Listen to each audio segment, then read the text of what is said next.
QLD TQQQ 들고 있는데도 마음이 불안하신 분들 많으실 겁니다. 레버리지라서가 아닙니다. 내가 지금 무엇 위에 올라타 있는지 한 장으로 안 보이기 때문입니다. 종목이 아니라 지도 문제입니다. 테크는 넓습니다. CPU 하나만 봐도 인텔 AMD 얘기가 끝이 아니고 데이터 센터로 가면 아마존, 마이크로소프트, 구글로 갈리고 거기서 또 GPU로 가면 엔비디아 TSMC로 이어지고 메모리로 가면 DDR과 HBM이 갈라지고 모바일로 가면 애플, 구글, 삼성, 퀄컴, 미디어텍이 또 갈립니다. 뉴스는 매일 하나만 잡아당깁니다. 오늘은 AI, 내일은 금리, 모레는 규제. 그때마다 내 손은 사고팔고 흔들립니다. 근데 시장은 그렇게 움직이지 않습니다. 시장은 항상 돈이 어디에 박히는지로 움직입니다. 그리고 돈은 지도에서 이동합니다. 제가 오늘 드릴 핵심은 이겁니다. 테크를 고르는 게임에서 테크의 패권 흐름을 따라가는 게임으로 바꾸셔야 합니다. 그리고 그 흐름을 따라가는 가장 단순한 도구가 QLD TQQQ입니다. 단, 아무 생각 없이 쥐면 도파민 장난감이 되고 지도 위에 올리면 무기가 됩니다. 테크 패권 지도는 어렵게 만들 필요가 없습니다. 한 장에 이렇게만 놓으시면 됩니다. 오래된 기술인데 아직도 매일 쓰이고 돈을 벌어주는 영역, 그리고 이제 막 커지거나 커질 거라 기대받는 영역, 이 두 덩어리로 나누고 각 칸마다 누가 왕인지 적는 겁니다. 전통의 컴퓨터 쪽부터 보겠습니다. 컴퓨터 OS는 마이크로소프트와 애플이 잡고 있습니다. CPU는 인텔과 AMD, 메모리에서는 DDR이 있고 여기는 삼성전자, SK하이닉스, 마이크론이 핵심입니다. 이 파트는 특징이 뭔가요? 이미 돈을 벌고 수요가 폭발하면 실적이 바로 숫자로 찍힙니다. 그러니까 이 구간은 스토리보다 숫자가 빨리 따라옵니다. 그래서 한번 사이클이 오면 생각보다 오래 갑니다. 인터넷으로 넘어가면 검색은 구글, 광고는 구글과 메타가 중심이고 아마존도 리테일 광고로 올라옵니다. 커머스는 아마존이 대표입니다. 모바일로 가면 모바일 OS는 애플과 구글, 디바이스는 애플과 삼성, AP는 퀄컴과 미디어텍, 그리고 애플은 자체로도 갑니다. 온라인 미디어는 소셜에서 메타와 틱톡, 동영상은 유튜브와 넷플릭스. 이 영역들은 이미 생태계가 자리 잡았고 수익 모델도 안정적입니다. 말이 길지만 결론은 간단합니다. 이 구간은 기존 캐시카우입니다. 여기까지는 이미 테크가 완성해 놓은 땅입니다. 문제는 다음입니다. 시장을 미친 듯이 끌고 가는 건 늘 새 땅입니다. 이제 AI 쪽을 봅니다. 데이터 센터는 아마존, 마이크로소프트, 구글이 핵심입니다. AI 모델은 오픈 AI, 구글, 그리고 수많은 기업이 춘추전국입니다. GPU는 엔비디아가 중심이고 그걸 만들어주는 제조체인은 TSMC가 꽉 잡고 있습니다. 특정 용도의 AI용 반도체, 그러니까 ASIC 계열도 결국 양산의 왕은 TSMC로 모입니다. 그리고 여기서 메모리의 왕이 HBM이고 SK하이닉스, 삼성전자, 마이크론이 엮입니다. 여기서 투자자가 가장 많이 착각합니다. AI는 모델이 전부라고 생각합니다. 근데 돈의 흐름은 보통 모델보다 인프라에 먼저 박힙니다. 왜냐면 모델은 오늘도 내일도 바뀌지만 인프라는 한번 깔면 몇 년짜리 투자이기 때문입니다. 전력, 데이터 센터, GPU, 파운드리, 메모리. 이건 설치형입니다. 돈이 들어오면 숫자가 따라옵니다. 그래서 AI장에서는 항상 인프라가 먼저 날뛰고 그 다음에 소프트웨어가 증명 게임을 합니다.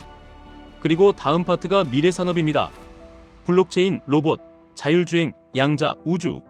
여기서 중요한 건 지금 당장 누가 돈을 버느냐가 아니라 누가 여러 칸에 동시에 이름이 찍히느냐입니다. 여러 칸에 이름이 찍힌 기업은 이유가 있습니다. 기존 생태계에서 돈을 벌고 그 돈으로 새 생태계를 때려넣고 몇 개는 실패해도 몇 개는 건져서 또 다음 사이클을 엽니다.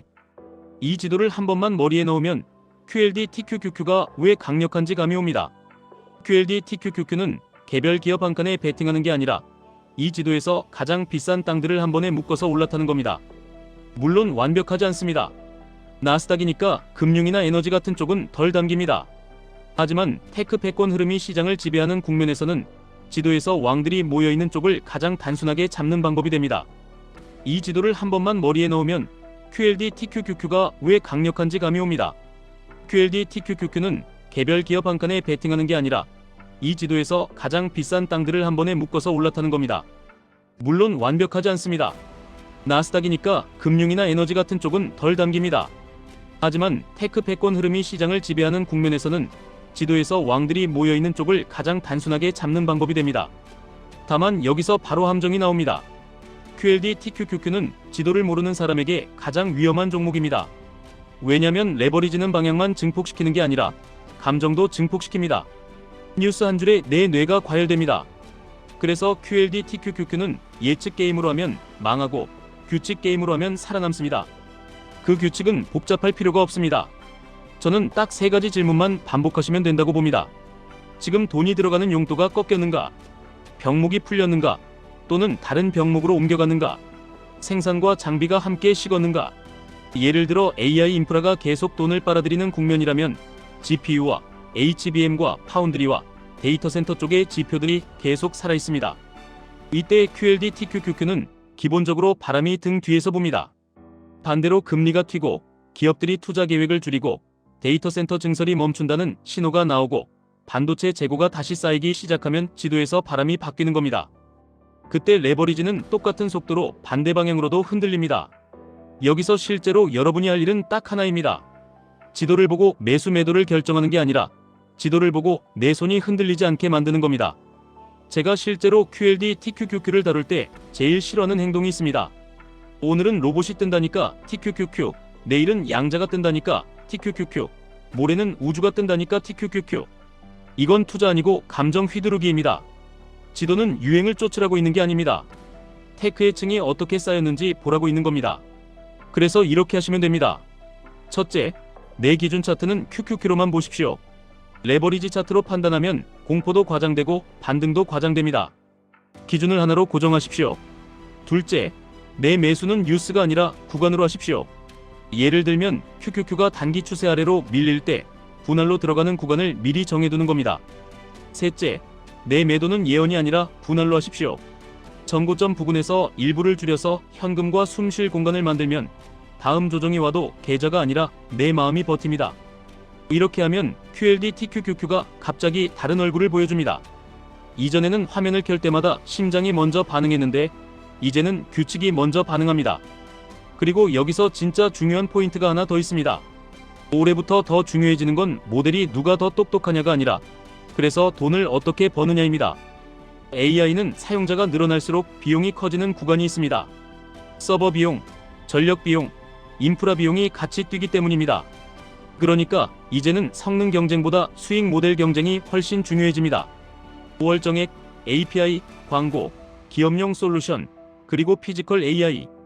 이 중에서 무엇이 실제 매출로 찍히는지 그 신호가 어느 기업에서 먼저 나오느냐가 다음 주가 차이를 만듭니다. 이 대목에서 QLD TQQQ 투자자들이 자주 하는 질문이 있습니다. QLD가 나아요? TQQQ가 나아요? 정답은 성격입니다.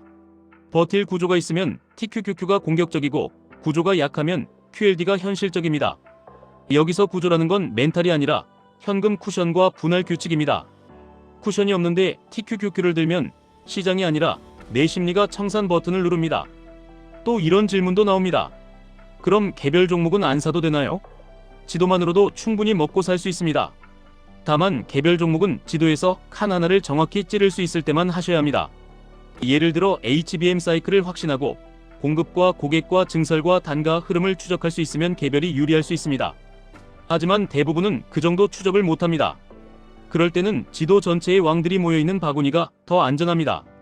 그 바구니가 바로 QQQ이고 그 위에 레버리지를 얹은 게 QLD TQQQ입니다. 마지막으로 가장 날카로운 질문이 남습니다. 이 지도도 결국 과거 이야기 아닌가요? 맞습니다. 그래서 지도를 외우라는 게 아닙니다. 업데이트 포인트를 외우셔야 합니다. 저는 업데이트 포인트를 두 군데로 봅니다.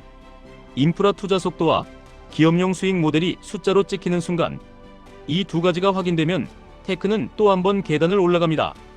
반대로 인프라 투자 속도가 꺾이고 기업들이 CAPEX를 줄이고 실적에서 비용 부담이 튀어나오면 그때는 레버리지를 욕심내지 말아야 할 구간이 나옵니다. 정리해드리겠습니다. 테크는 종목이 아니라 지도로 봐야 합니다. 지도는 과거와 미래를 한 장에 붙여줍니다. 그 위에서 QLD TQQQ는 내 인생을 바꿀 수도 있고 내 계좌를 흔들 수도 있습니다. 둘의 차이는 예측이 아니라 설계입니다. 내 기준은 QQQ, 내 매수는 구간, 내 매도는 분할, 내 방어는 현금 쿠션. 이 네 가지만 잠그시면 지도는 더 이상 복잡한 정보가 아니라 내 손을 안정시키는 한 장의 무기가 됩니다. 지금까지 1분 투자 하이젠버그였습니다.